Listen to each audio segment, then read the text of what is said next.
Welcome to the Blooming League of Original Podcasts.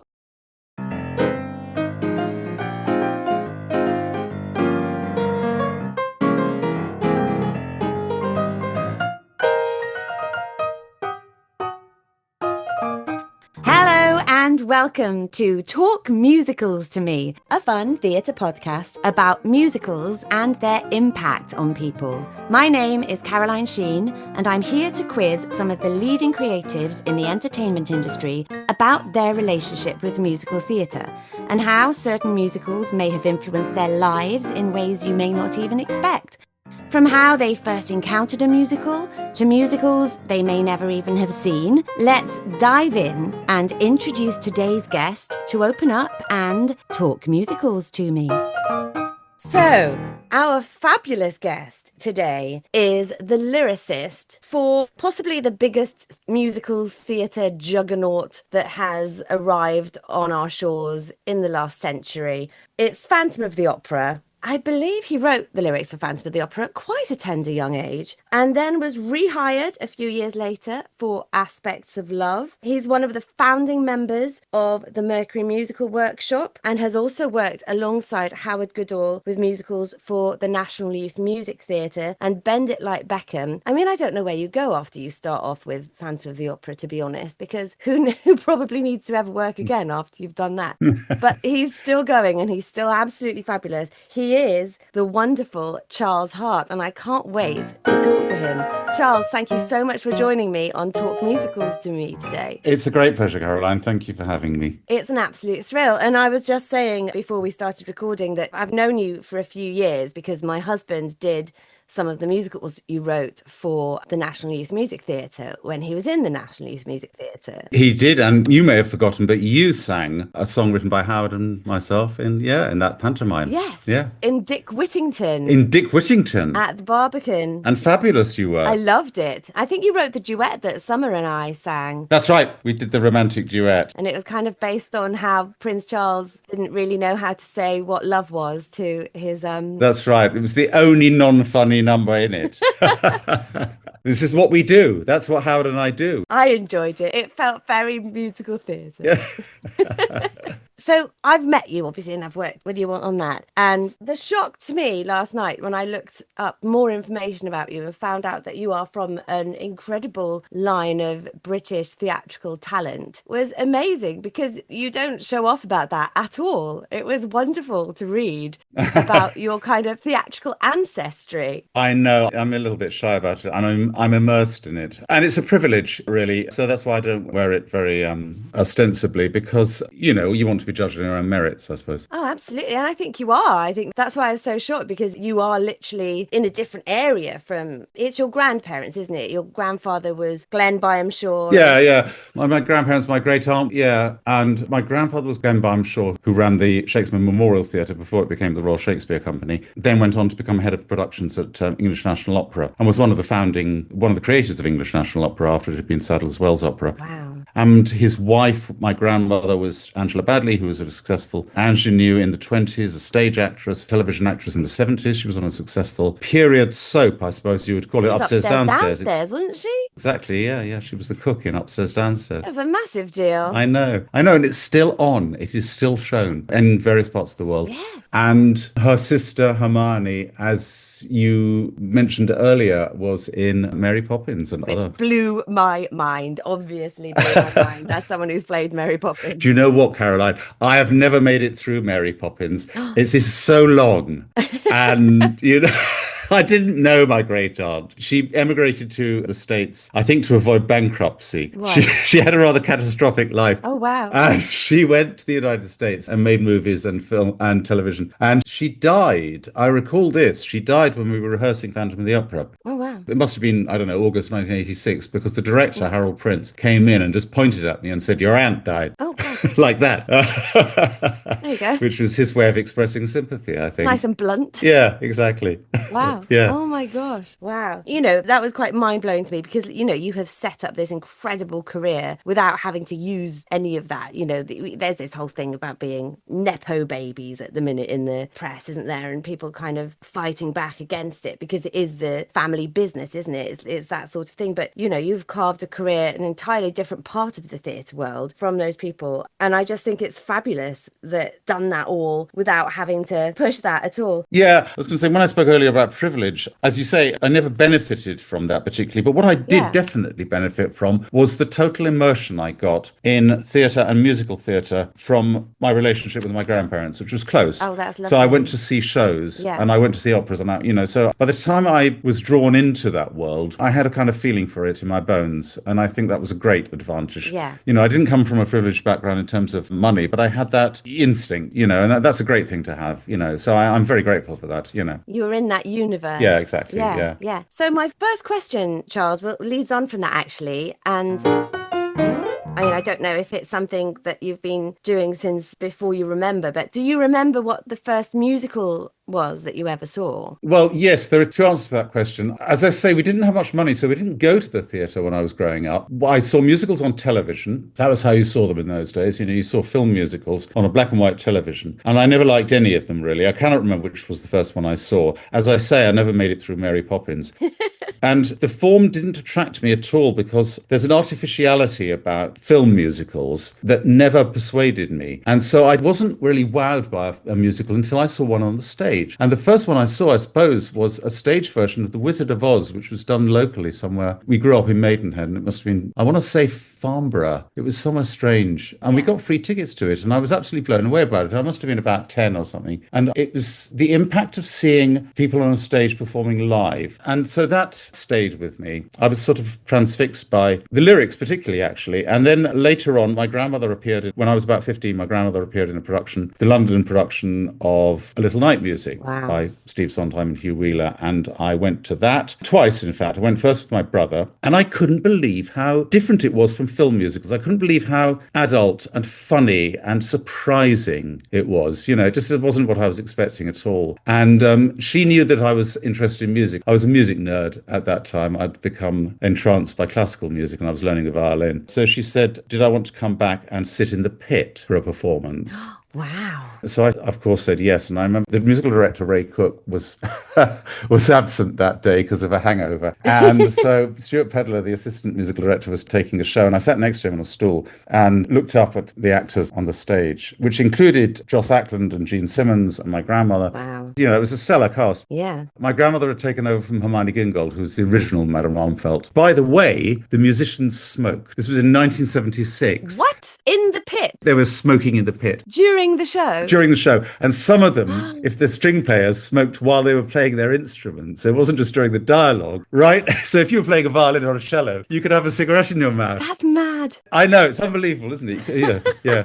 Wow, how times have changed. Times have changed. That's something I've never done. I've never sat in the pit to watch anything. Do you feel like part of the experience down there as much as you do or more than you do in the audience? You feel like a spy. Yeah. You feel slightly voyeuristic. It's a bit like being in the wings and watching something because you know that the audience isn't looking at you. They could possibly see you, but they're not looking at you. And later on, I worked as a musician in a pit. I played for over a year in Wyndham's Theatre in a production of a musical version of The Secret Diary of Adrian Mole. Oh, wow. So I got to know very well what it was like sitting in a pit. And, you can imagine the view is it's weird. You're looking up into the lights, you're looking up into the flies, and you can see the actors, but they're looking above you. They're looking out into the auditorium or at each other. It's almost an adjacent thing, isn't it? It's an essential thing. Yeah, it is. Yeah. Yeah, under the radar kind of thing to do. Yeah, it's an experience we have less and less, isn't it? In operas all have orchestra pits and the sound is live and the singing is live. But of course, increasingly in musical theatre, the orchestra is hidden somewhere else or it's up on the stage. And I quite like them being on the stage. I don't much like them being hidden away in band rooms. I know players like that because they can wear what they like and they can smoke. and read and smoke. Yeah. Actually, the sound, it feels once removed, doesn't it? It feels when it's Yeah. coming through speakers, you sort of think, well, it might as well be recorded. Yeah, you don't feel as much part of the whole, do you No, then? no, no, you don't. And it was a big band for night music. It was a big, it had a string section and I everything. was going to say, how big was the band? Because obviously it's such a lush score. It was big-ish, yeah. It is a lush score, and it's slightly less lush in the pit. It's got 3 horns in it, Wow. and a full string section. And the string section actually, meant two plus two plus two plus two, I think.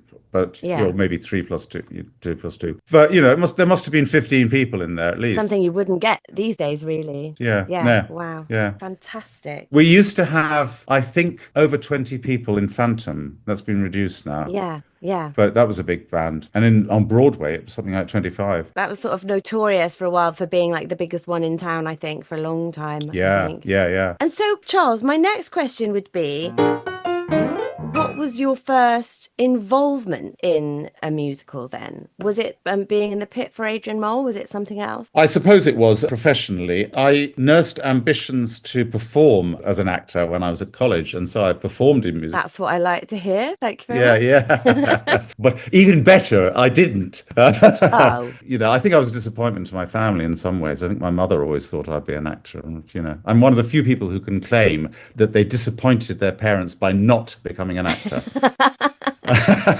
You've never set foot on stage to perform? Not professionally, no, but I did at college. I was in lots of shows at college, including Little Night Music, funnily enough. Oh, wow. And, I liked it, but it was something, one of the functions of university is to get acting out of your system. It doesn't work with everybody. But it did with me. So I understood what it was like to stand on a stage and sing and perform. And that stood me in very good stead when I came to write for the theatre. But professionally, the first show I was involved in, I suppose, was The Secret Diary of Adrian Mole. Although I was on the fringes of musical theatre in that I arranged and I coached people for auditions and for parts and things. I acted as an assistant musical director for a while. Not a very good one. I'm sure you were. That's nice of you. I tell you what I was all right at. Performing for auditions as a rehearsal pianist, I was quite a good reader. I'm not a good keyboard player, but I can get through things. And that's essential, isn't it? Because people are bringing in anything and everything for you. Exactly. And dumping it on your stand. And I could do that. And I played for auditions for chess, Oh, wow. for instance. And even I played for some of the auditions, at least one audition, for Phantom of the Opera. Somebody came to me, a very nice singer, actor called David Devan, said, would I accompany him? He had this aria from a Britten opera, Owen Wingrave. And it was a slightly weird request because the aria was very musically abstruse and there were bits where it was just percussion. So I had to kind of tap on the piano to create the sound of the percussion. And so we did this. And about 3 weeks later, I was working as the lyricist for the show. That's hilarious. It was the last rehearsal pianist audition job I ever did. And David got the job as well. Oh, wow. David got a job in the chorus and I got the job as a lyricist. So it was a happy result for both of us. So when you were playing for the auditions, you didn't know? No, You went along? absolutely. Wow. Yeah. That's amazing. What a great story. Yeah. This is fabulous. And, I think Andrew and Cameron and Hal, I think were all there because they were late auditions. Yeah. And I said to Hal later, maybe I said to all of them, do you remember me doing that? They had no memory at all. So it just goes to show you how much attention They pay.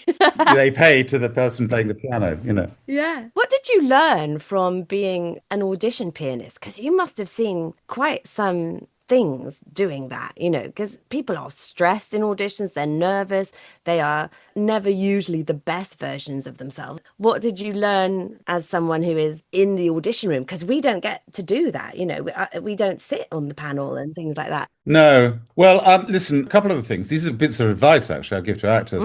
One, I found that people were very poorly prepared a lot of the time. They weren't taught properly at drama school how to prepare for singing auditions. So they would come with music that was illegible or in the wrong key or that sort of stuff. So if you make it easier for the pianist, you're going to have a better audition, right? You can't say, can you do this in D flat? Because the pianist probably can do that, but it's not going to produce the best result. So prepare properly, get the music, in order, taped together. These things haven't changed for all the modern technology.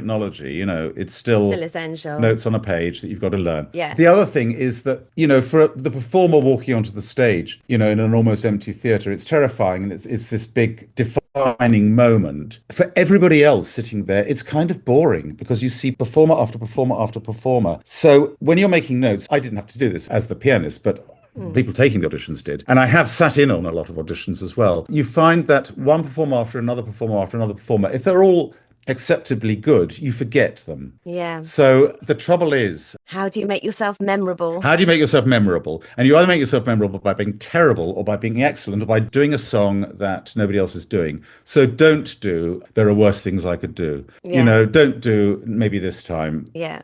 Yeah. These are great belter songs, but they're so done that, I'm sure you know all this, Caroline, already. Yeah, no, I do, Yeah, but it's yeah. nice to hear it sort of that it's kind of confirmed. Yeah. A bit of advice somebody told me once, and I've never acted on it. Someone said, if you mess up really early on, that will make them remember you. Yes, that's true. If you forget your words or go Yeah. sharp or go flat or something, it's just something to make people look up. I've never been I have messed up in auditions quite frequently, but I've never sort of done it on purpose to try and get attention. It's not been a particular plan of mine. I heard a story once about an actress. I can't remember who it was, who used to, if she had to do a spoken monologue, she just used to make it up.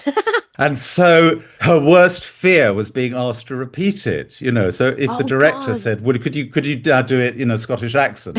She couldn't because she couldn't remember what she'd said.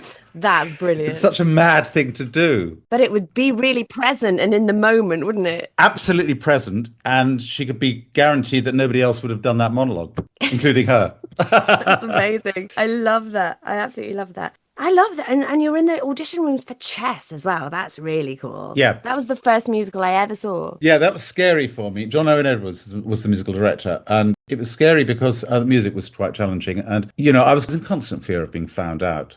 And it's not just imposter syndrome. I'm not really very good. I can find my way through these songs, but... And you're playing there in front of Bjorn and Benny from ABBA.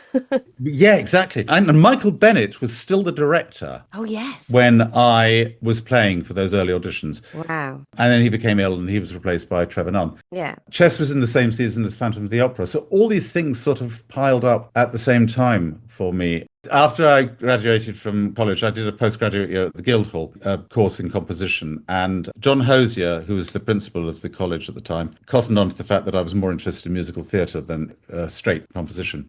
The Guildhall got involved in a broadcast for London Weekend Television, as then was, on a show called The South Bank Show, as then was, which was presented by Melvyn Bragg. And it was an arts show. It dealt with all aspects of arts, performing and otherwise. And they did a masterclass with Stephen Sondheim. And they wanted to use students from the Guildhall. And they said, would I coach the students?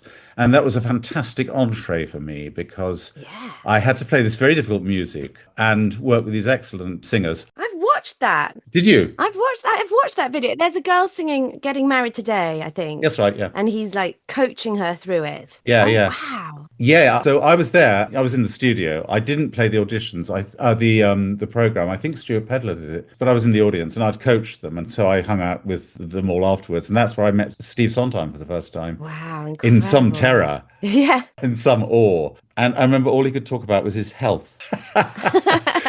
He'd suffered his first heart attack, and he'd had to give up smoking. So he was talking about, that. And how he'd managed it, and I think this is the most smoking has featured in the podcast. I know. So far, and we're only on question 2. I know. Well, I was a heavy smoker myself, so we can come on to that later if you want. Oh, wow. So you were studying composition and music and playing. Where did the lyricist stuff come in for you? Where did you start to do that and obviously make such a success of it? I think I'd always been attracted to messing around with words, particularly rhyming words, from sort of primary school age. I like writing funny poems and stuff. But when I came to develop an interest in music and musical theatre, I couldn't find a lyricist, so I wrote my own lyrics. And I think that's the story with a number of... That's probably Sondheim's story. But no, actually, maybe it isn't, because he was mentored by Oscar Hammerstein. But composition is more technical, so you learn that first. And then if you're able to write words, then the temptation is to write your own words. I would have happily worked with a lyricist, but I couldn't find one. What was it like then when you only write the lyrics and you're not doing the composition? Is that easier or... Well, it's both, because it's more limiting. Yeah. If you're setting words to existing music, you have to stick to the music, and that produces limitations, but the limitations save you a huge amount of choices. Yes, there's sometimes it's good to be limited. Yeah, your creative wings are clipped, but it means that, you have less decisions, fewer decisions to make. And so I find that, it's fine doing it that way. However, I would say this, I think that The lyricists that I most admire and the lyrics I most admire have been as a result of the lyricist providing the music as well. If you can provide both, then you're working on both simultaneously. I know that Steve Sondheim tended to write the words first and then fit the music to it, and so did Richard Wagner for that matter. But I think if you're a composer, you can't write the words without having some idea of the sort of music that's going to follow. And so you're tailoring your words to write the music you know you can write. And so the lyricists who are most dazzling, and I'm thinking of Cole Porter and Irving Berlin and Steve Sondheim and Noel Coward and even Jerry Herman, who is less dazzling, but they're all working with their own music and therefore they know. And Frank Lesser, sorry, he's another great example, Frank Lesser. They're all composers as well. Wow, amazing, amazing. I'm going to move on to my next question. Yes. Because otherwise I could talk to you about this forever and ever. Disregarding your own musicals, which musical... Oh, see, we've already talked about half of these probably, but which musical have you seen the most often? Disregarding the ones you've worked on. I've probably seen Into the Woods the most often because it gets such a lot of different productions. And I saw the original one on Broadway a couple of times. And then it's not the musical I love most. I've seen a lot of productions of Sweeney Todd, but Sweeney Todd and Into the Woods get done a lot. Yes. So I probably, They tend to be the ones of Sondheim's that put bums on seat, don't they? I suppose so. Sweeney Todd is a great star vehicle and Into the Woods is a great company musical. Yeah. And people feel they already have an in because it's about fairy tales and everybody knows them. I do think sometimes familiarity is useful, isn't it, in the theatre? Because you go, yeah, very useful. I'm going to understand it. I'm not going to feel stupid watching this. I know. And I think it's a pity because I actually like going to see film shows and all the rest in the spirit of ignorant bliss. I sort of think, I wonder what this is going to be like. Not, I know exactly what this is going to be like. And to be honest, I haven't seen the latest production of Into the Woods at the Bridge Theatre, partly because I've seen Into the Woods so many times. And no matter how good it is at the Bridge, to a certain extent, I know what it will be like. Yeah, I agree. I think that there's lots of different ways of kind of designing it, but it is the same show, isn't it? Yeah. You can't get away from that. And it's a absolutely fabulous show. I wish I'd seen the one, I think they did film it, and I've seen bits of the film of it, the one they did at Regent's Park. I didn't see that either, Caroline. To see that outside on a good British summer night, that might have been... Well, that's the trouble. I tend to avoid things. No offence to Regent's Park, but... you might get wet. It's such a risk. And even when it's not wet, it's usually cold, even on a summer's night. Yeah, true. Very true. Very true. I did Into the Woods at the Donmar. I think you might have seen that. I saw you do it, didn't I? I think you might have seen it. You probably did. I was one of I saw it. Yeah, I did. The ugly sisters in that. Yeah, I saw that. Jenna Russell was in it. Claire Burt was the Yep.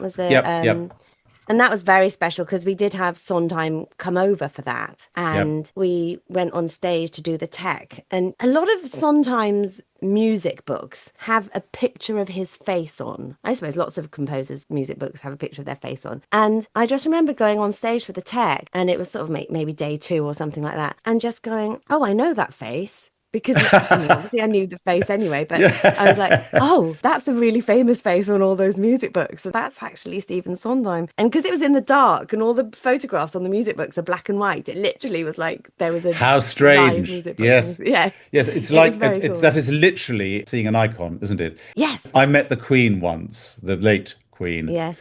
And I'd only seen her on stamps, and pictures of, on the television. So it's that thing, you think, here I am next to this little lady who is actually a human being. And Steve was quite short, actually, wasn't he? Yeah, and he was lovely. And he came up and he did give me a note. I think I might have mentioned this. Of course he did. He gave everybody notes. Well, I'm glad it wasn't just me.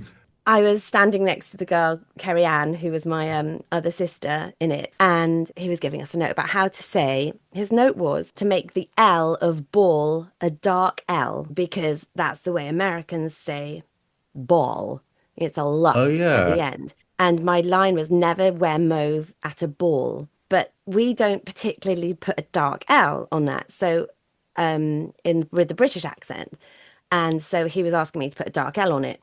And I was standing there and nodding. And just all I could hear in my head was Stephen Sondheim talking to me. Stephen Sondheim talking to me. And then when he left, I had to turn to Carrie Ann and go, what did he say? And she gave me the note. So it was a secondhand note eventually, but That's funny. Yeah. my tongue ached for the rest of the run for that, making that L as hard as I possibly could. Never wear over to ball. Was that because he wanted it to be audible or because accentuating the L makes it funny? Because he had ideas about what was funny and what wasn't, you know. Yes, I think because it was quite a fast little bit. It's in one of the midnights. There's like first midnight, second It's midnight. diddle-da-diddle-da-da. Never wear over to ball. And then she says, or pink. So it's the setup for a gag. Never wear over to ball or pink. And then the stepmother says, or open your mouth. So it was just for clarity's sake, I think, really. But yeah, icon, absolute icon. Yeah. My next question, Charles, is which musical has made you laugh the most and which musical has made you cry the most? We've got to get off the Stephen Sondheim track, but I have to Really say, hard, isn't it? it's really hard. I remember laughing hysterically at this is a dialogue line, actually. When I saw that first production, that London production of Little Night Music, I was 15. There is a moment in it where Jean Simmons, Desiree, has been caught in a compromising position with Frederick, and she pretends to Count Carl Magnus, who was played by David Kernan in that production. Joss Ackman was Frederick, and David Kernan comes in and catches them, and he's in a night shirt, and she says that he's tripped and fallen into a hip bath, and to add credibility to her story, she goes and she says, well, the clothes are wet, they're drying, and she brings them on stage, and what she's done, she's immersed them in water, and they are soaking. Drenched. I mean, there is water dripping all over the stage, and she says, I don't think they're quite dry yet.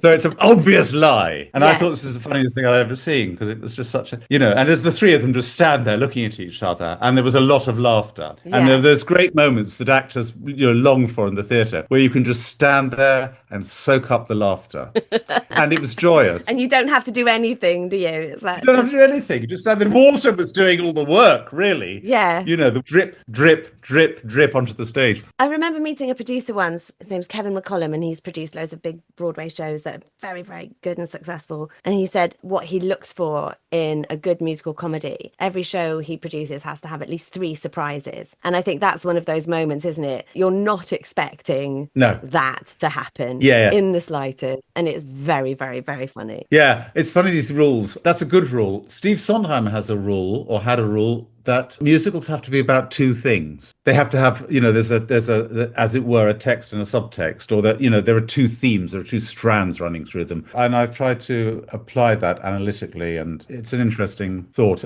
He did unpack it. I'm going to go and listen to all his shows now and work out what 2 things. What the 2 things are, yeah. Yeah, that musical made me laugh a lot. I'm trying to think, what musicals made me cry a lot. I should have looked at the questions before you asked. I sometimes like it, though, when people haven't seen the questions at all, because then you find something different from what you might have planned, I think. Yeah. Do you cry at theatre? Are you somebody that goes and gets emotional? Yeah, sometimes. Yeah. The awkward thing about crying is that you've got these strangers sitting next to you, or maybe you have a friend next to you, but you're with people and they may not be responding in the same way. So it's a bit embarrassing. You let your guard down. I cry quite readily at home. Yes. I cried quite a lot watching La La Land in the cinema, and I think it was because I was on a massive come down from MDMA. So I don't know if that qualifies. I'm not sure if that's allowed. I'm not sure if I could allow that answer. It can't be chemically. It can't be chemically induced. It has to be a clean cry. Some people cry because things are so good. That's an answer I get quite a lot, is when something's done so well, it makes them emotional. Yeah. Is that something you do? Yes, I've experienced that, when all the bits come together and you can see them sort of coming together. You can sort of see it's like an approaching train. How does it feel watching your own show come together? What does that feel like on an opening night or on a first preview of watching something that you have been such an intense part of creating? It's rather terrifying because you suspect the worst. If you're not immersed in taking notes, like Steve Sondheim, then you worry about technical things going wrong, or the actors forgetting stuff, or, there's masses of stuff to worry about because you're aware of what a house of cards the whole thing is. So on Phantom, for instance, thankfully, from my point of view, the attention went from lyrics and and music and performances to technical aspects. There were so many technical issues with that show, and lots of things went wrong during preview. And at the end of the first act, on the opening night, Hal, who was sitting in the row in front of me, turned around and just said, "All right, so far." So he was measuring it completely on things not failing, and it was technically superb. It went very well. So you worry about those sorts of things, but actually, I don't really like seeing my work. I'm embarrassed by it, and I feel that I never got it quite right in a lot of places. So I'm constantly working on it. Yeah. And even 40 years later, Phantom of the Opera has been on for nigh on 40 years, and when I go and see it or I hear it, I'm still working on it in my head and thinking if I could just fix that. That's not pleasurable. Talking of Hal, and talking of Phantom of the Opera, by the way, though, I sat next to him on the first preview in New York. And this was a big deal for all of us, but it was particularly a big deal for him because he'd had a string of unsuccessful musicals. And I think he invested a great deal of energy and emotion in this one. And the show begins, for those of you listening who haven't seen it, it begins with an auction, and then there's a flashback, and the chandelier, which is going to figure in the show to great effect, rises from the stage and takes its place in the center, the rose of the ROSE of the ceiling, and there it hovers for all of the first act. So its progression from the stage to the ceiling is thrilling. It's a great moment. And at the Majestic Theatre in New York, where it was on for so many years, it's a big theatre, and it had a long way to travel. And it's great. There's a great sweep of the stalls, or the orchestra, as they call it in the States. It's a big, wide sweep, and the thing came right up over our heads. And as it did so, the audience began to applaud. And New York audiences are more expressive in their reception towards the overtly theatrical. Yeah. And Hal clasped my arm and squeezed it. It was his way of saying, "I think we're going to be okay."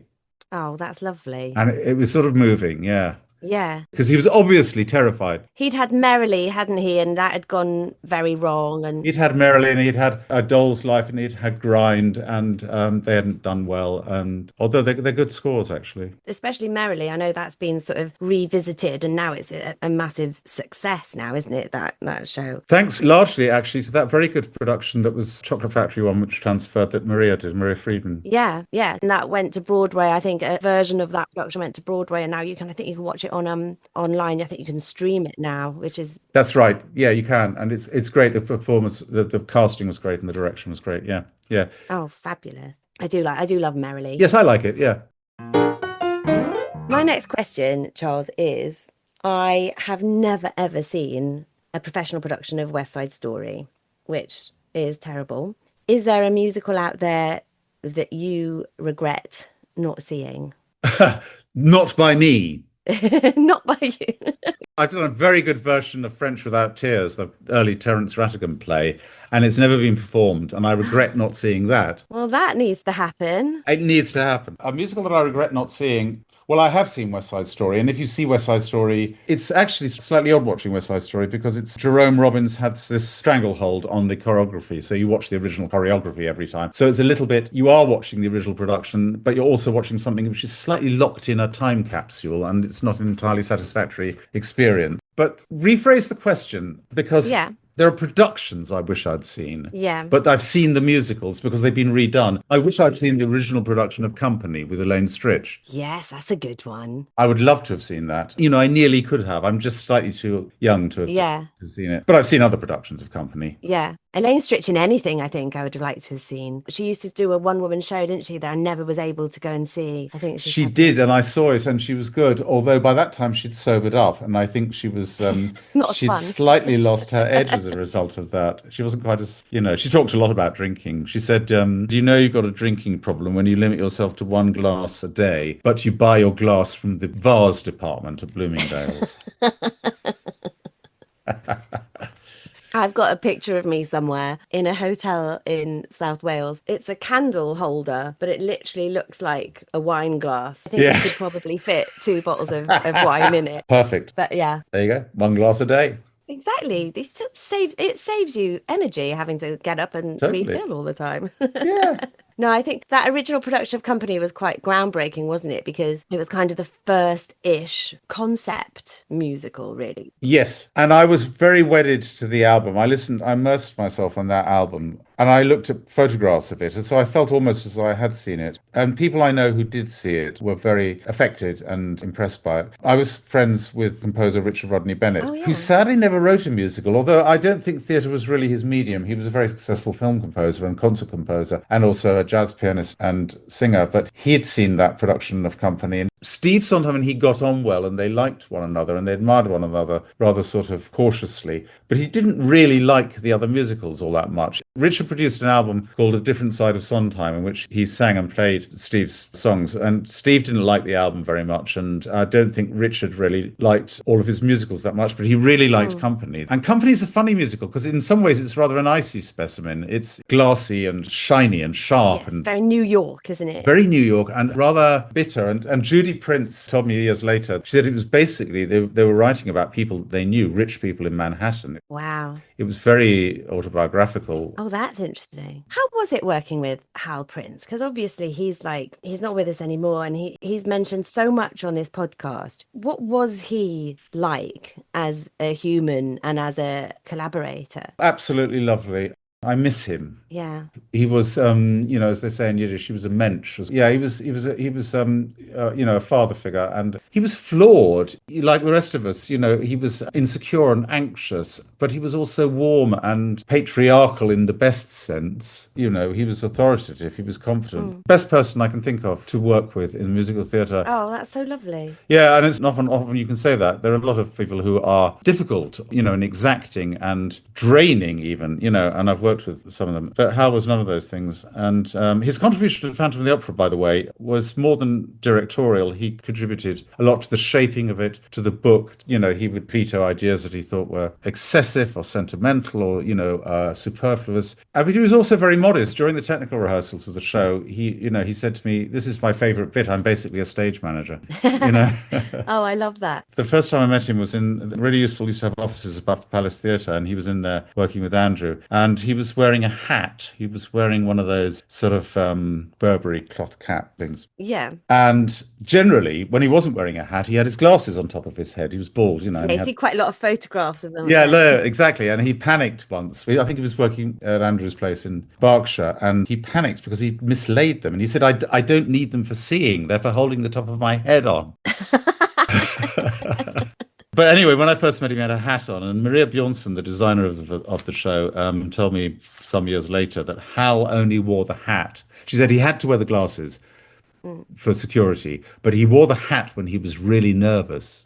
Oh, wow. And I thought, but it was me he was meeting. How could he possibly be nervous about meeting me? Aww. And I thought it was so sweet. That's really lovely. It's really lovely. So he was not only a great man and an imaginative director and producer. Let's not forget that he produced West Side Story. He produced Fiddler on the Roof, right? It's immense, isn't it? His body of work It's is immense. so And, he was famous in 1967 when William Goldman wrote his, I think, fantastic revelatory book, The Season. If you haven't read it, read it. It's quite difficult to find now. I have got it somewhere. Yeah, I've read it. Yeah, read it, yeah.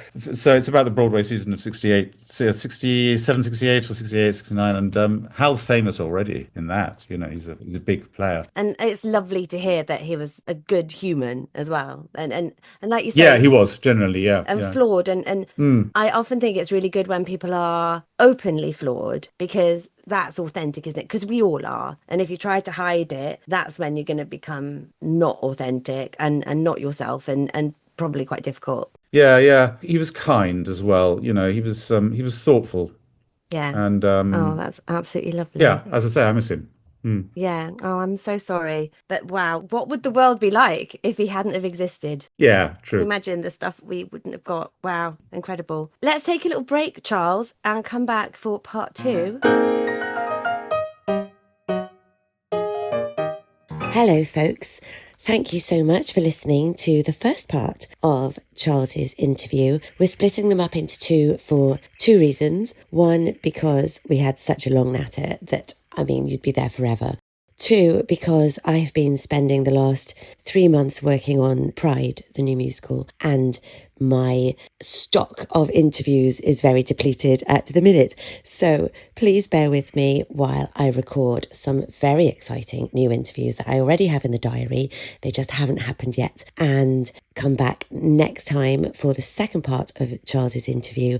And we will be back with you with more interviews in the near future. Thanks for listening. Loads of love. This has been Talk Musicals to Me for the Bloop Network. My fabulous producer is Aaron Ware, and the music you heard is from the pen of the sublime Tom Self. If you get a moment, please subscribe or follow and rate the podcast by clicking the stars below on the podcast page. It takes about 2 seconds to do, and it will really help the podcast and its future life and would make us massively, eternally, enormously grateful. In the meantime, another huge thanks for tuning in, and please do so again next time to see who will be next up to talk musicals to me.